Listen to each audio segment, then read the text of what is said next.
Hi, I'm Kaye Wood and welcome back to Kaye's Quilting Friends. On today's show, I'm going to show you how to cut and sew hexagons. But first, let's join Marie Stevens and take a look at some of the feet for the sewing machine.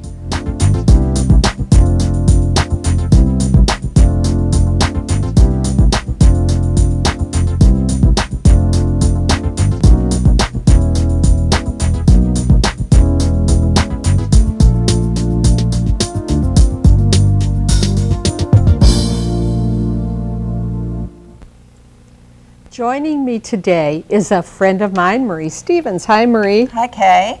And you're going to show us how to have fun with our feet, right? Yes. The sewing machine feet. With the sewing machine feet, exactly, yes.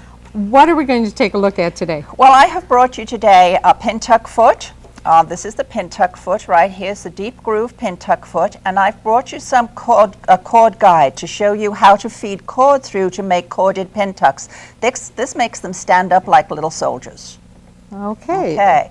Let's take a look at the bottom of this foot, because that's the secret. This is the secret. As you can see, it has deep grooves in it. So when I want to do a row of pin tucks, I make my first pin tuck, then I put that one into one of these grooves and keep sewing my pin tucks. So they're evenly So they're spaced. all evenly spaced. But you'll show us that, won't you? I will show you that, yes.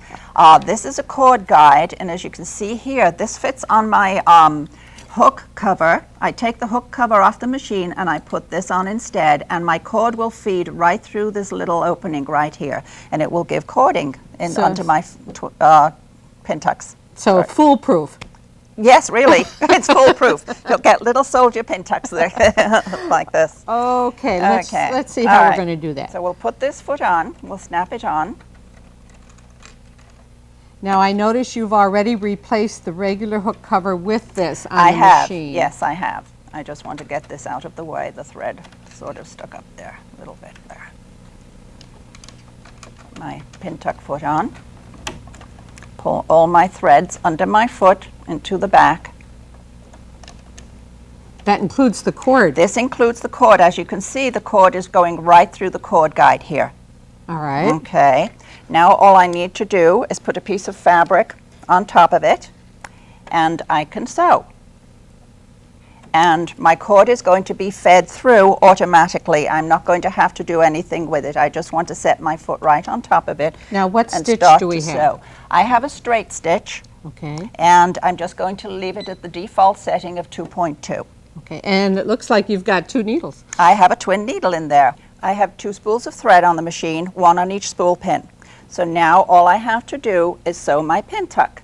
My cord guide is going to feed it evenly through. So your cord is underneath, so it's blind faith or trust? I'm trusting my cord guides to do the job I want it to do. Stop my machine, cut it off, and show you that beautiful pin tuck.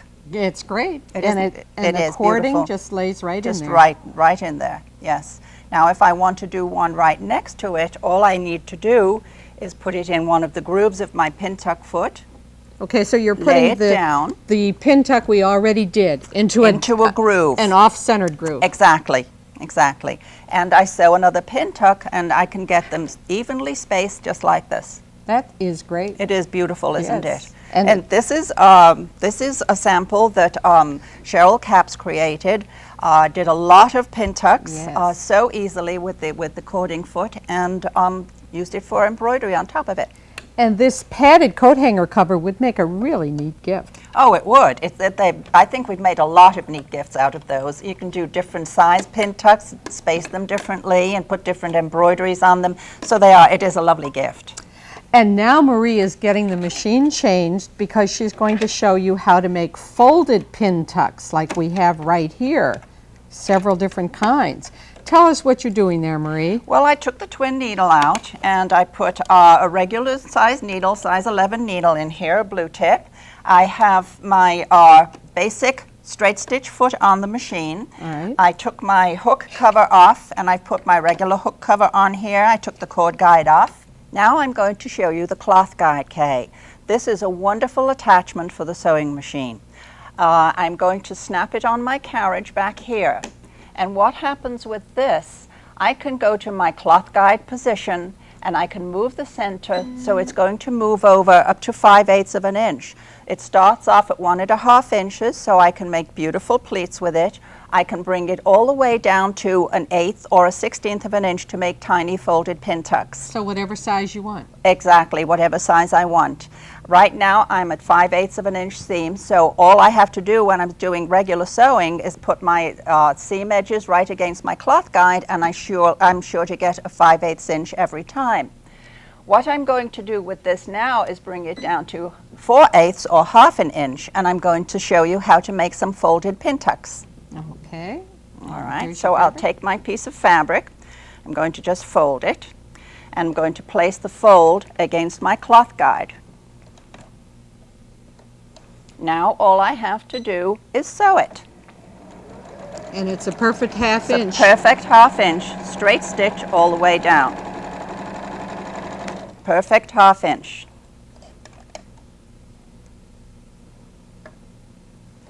Oh, that's great. Isn't that pretty?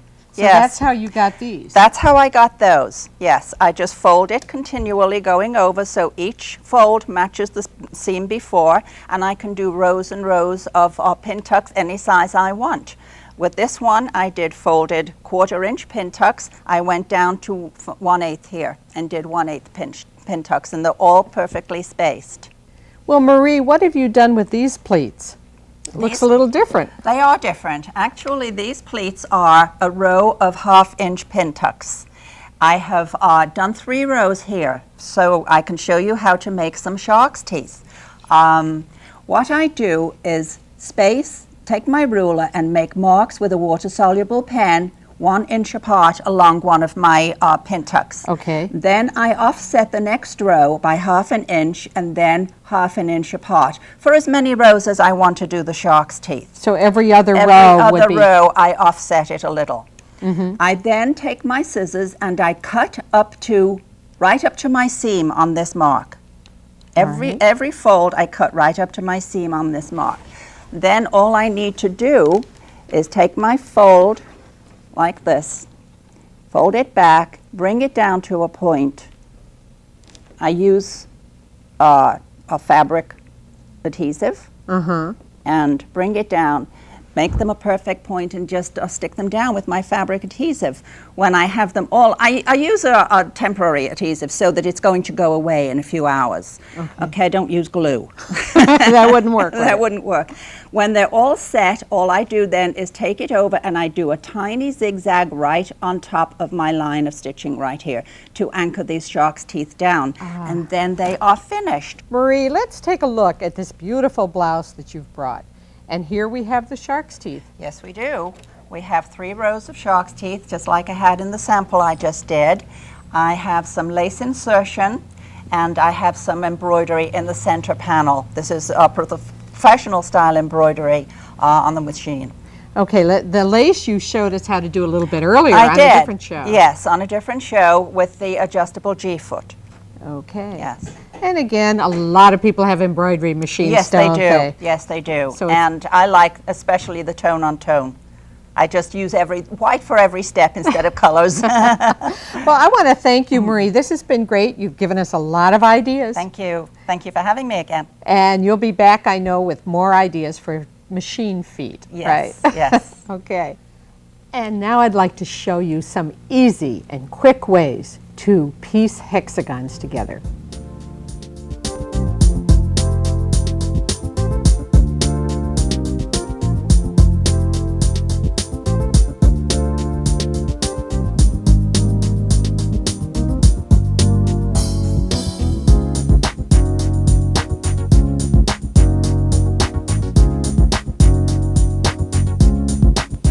Have you ever made any hexagons, either sewn them, cut them, whatever in the process? Hexagons are usually found in the grandmother's flower garden quilt, but they can be used in a lot of different things. But I watched a lot of people make hexagons, and it always seemed to me like they were working too hard, and I'm sort of against that. I want to take the easy way. So the technique I'm going to show you today will work no matter what size your hexagons are. Let's just take a look at some of the hexagons we have here. Here's a fairly large hexagon. Here we have what I call a flower. It's the 6 hexagons around the center made from very tiny hexagons. Here's the hexagon piece for that. But with this technique, we're not going to use templates like you might use. Paper piecing is another way to do hexagons. It's quite popular. We're not going to do any of that. So it doesn't matter what size hexagon you want. Whether you're using some of my patterns or other people's patterns, usually they'll give you the size of the hexagon that will work for their project. In this case, this is the size we're going to be using today. So when you know how big your hexagon is, we need to cut strips that are exactly the same size. Let me put it on the white. You might be able to see it better. So the strips are the same width or height, however you want to call it, of the hexagon. So I have my strips cut. These are the hexagons that I'm going to be doing. Let's get these other ones out of the way. We'll be doing 2 sets of hexagons just like this, with the colors reversed. And these are the sizes. So that's why I've cut my green strip and my white strip. The next thing we want to do is to fold these strips in half and press them. Now I already have done my green one. Let's take the white strip and press that. And it doesn't really matter if you press it or fold it with the right side in or the right side out. Doesn't matter at all. We just want it folded in half. I'll just crease that a little, bring my iron over and fold it.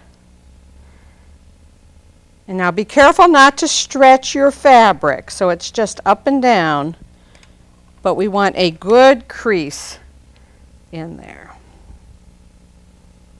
Okay. Now what we need to do is to cut hexagons. We've got our strips ready. I'm going to use the Star Maker 6 master template. We put the point of the Star Maker 6 right at the raw edges of the strip. The fold is toward me.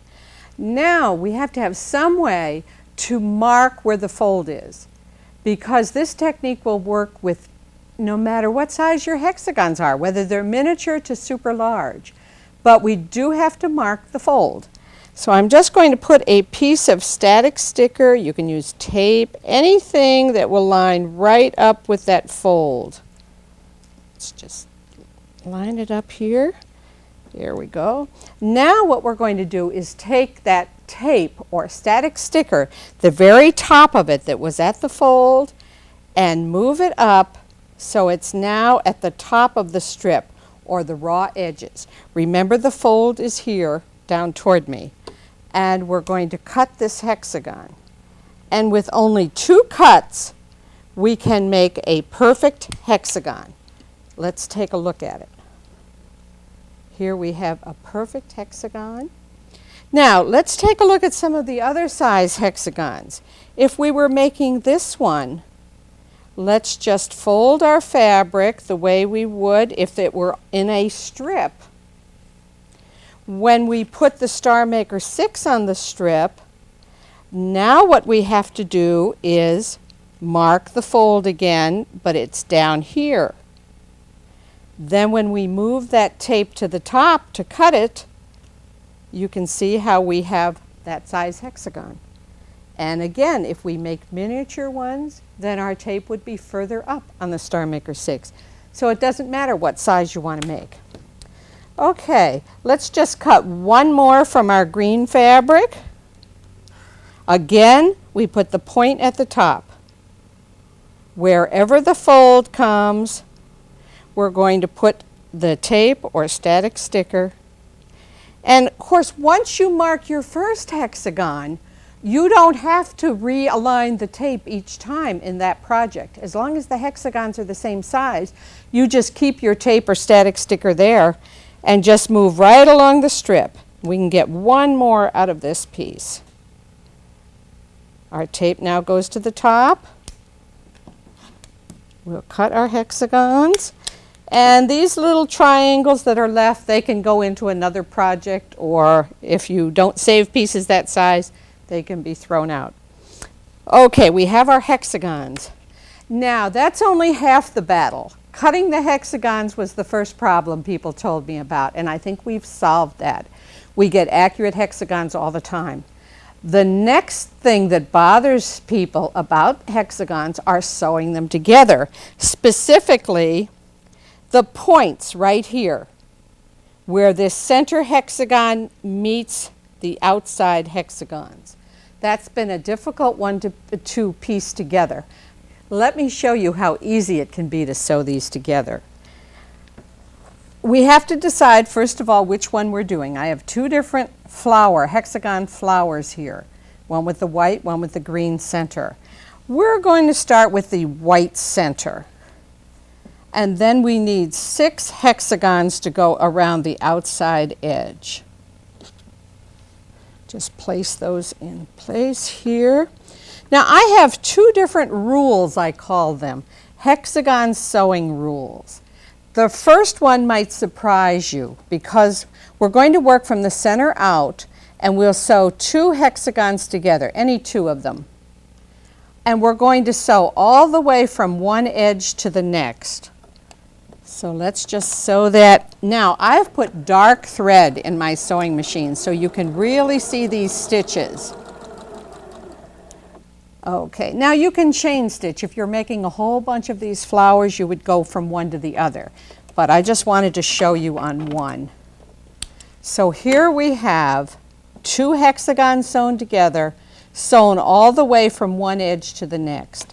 Now the next thing I'm going to do is skip one of these green hexagons and go to this one right here and sew. And again, I have the dark fabric. We'll just line this up so that you can really see it. All the way from one edge to the next. That's the first part of the rule. Okay, here, let's put it back into place. Now I'm going to take this one. I'm doing every other green hexagon. And that will give me a chance to really lock in those corners.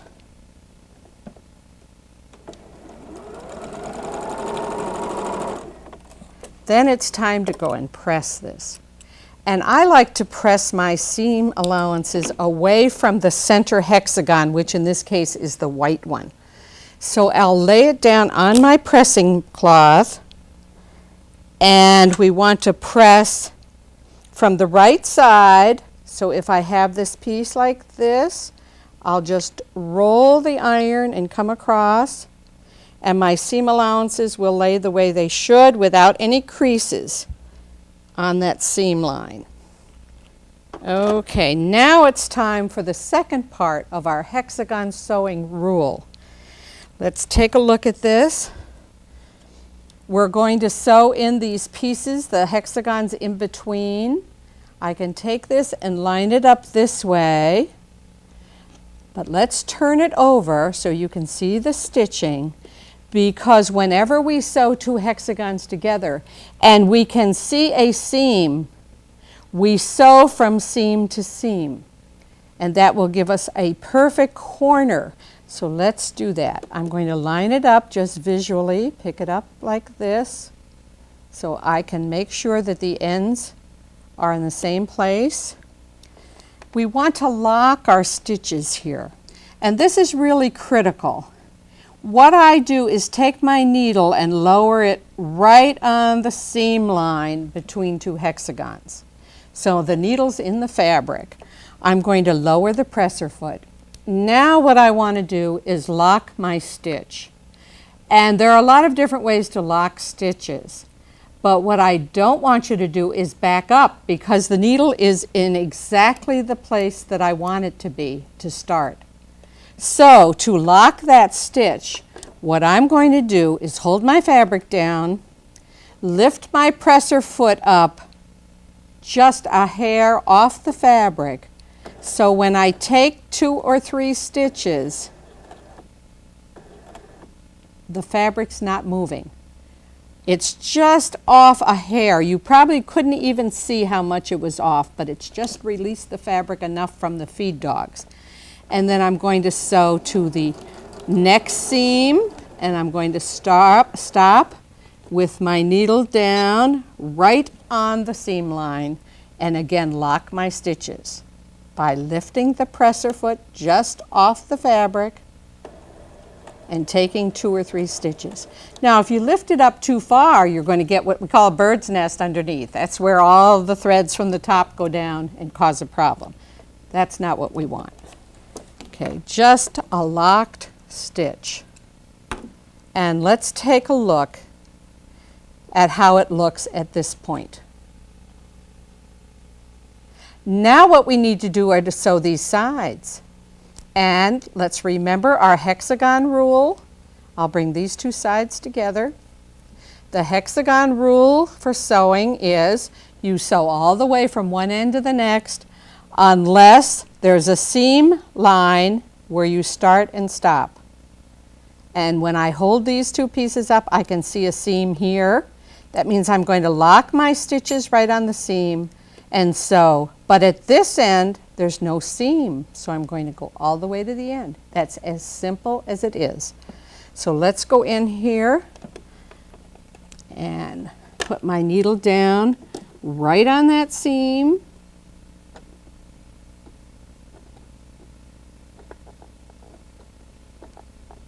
Okay, there we go. Put the presser foot down. Then just lift it barely off the fabric. Take 3 or 4 stitches and then stitch to the end.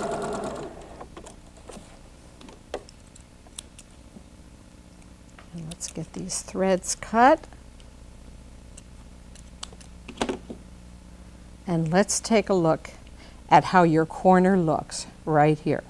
And let's give it a press. Always looks better when it's pressed. Again, our seam allowance is away from the center. We'll just press it. And here we have a corner that is locked in. That's the advantage of using these sewing techniques. That corner is locked in. Now, in a lot of other directions that are given for hexagons, they tell you to start and stop 1/4 of an inch from the edge every time you sew a hexagon together. And I have found from talking to a lot of people that sometimes, or most of the time, when they sew these corners in that way, they miss by 1 stitch too many or too few. So they have to go in by hand and take another stitch, or they have to rip out a stitch. With this technique, you won't have to do that. All right, let's take a look now. Let's pretend we have our flowers done. How are we going to sew these together into a pattern? Well, it's basically the same way. If we decide to sew this one to this one, we would put it right sides together, line up the edges, and when we go to sew, we have a seam line here, so we would put the needle down on the seam, lock it, and sew to the end because there's no seam here stopping it. Then we would turn it around and pivot. And what we're really doing is pivoting these seams if you've done a lot of sewing, except when you pivot, you know what? Only one of the pieces has to be loose, and that's what we're doing. So when we turn this around, we'd see a seam. Now we have a seam to stop us. So remember, all the way from one end to the next, unless a seam starts or stops you. And I think you'll have a lot of luck sewing hexagons together. Now we can sew them into the quilt, the grandmother's garden quilt that I have, or we can just use blocks. Here I've sewn hexagons together, and I've even had whole hexagons.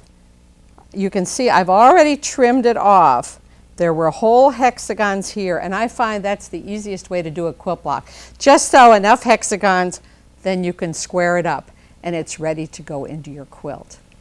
I think if you really try these techniques for hexagons, you won't be so afraid to do them, and they'll be a lot of fun. So jump in there, cut your hexagons. Remember to follow the sewing rules that I gave you for hexagons, and you'll be fine.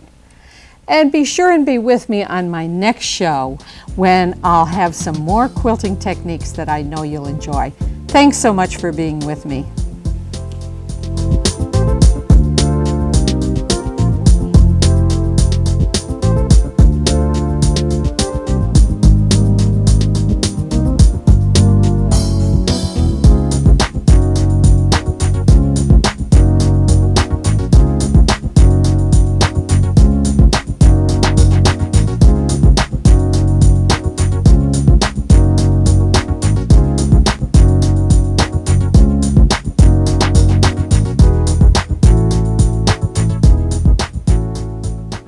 For information on today's main demonstration, call 1-800-248-KAYE.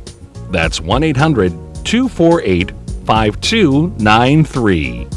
Or write to us at Kaye's Quilting Friends, Post Office Box 456, West Branch, Michigan 48661. Please remember to specify the program number.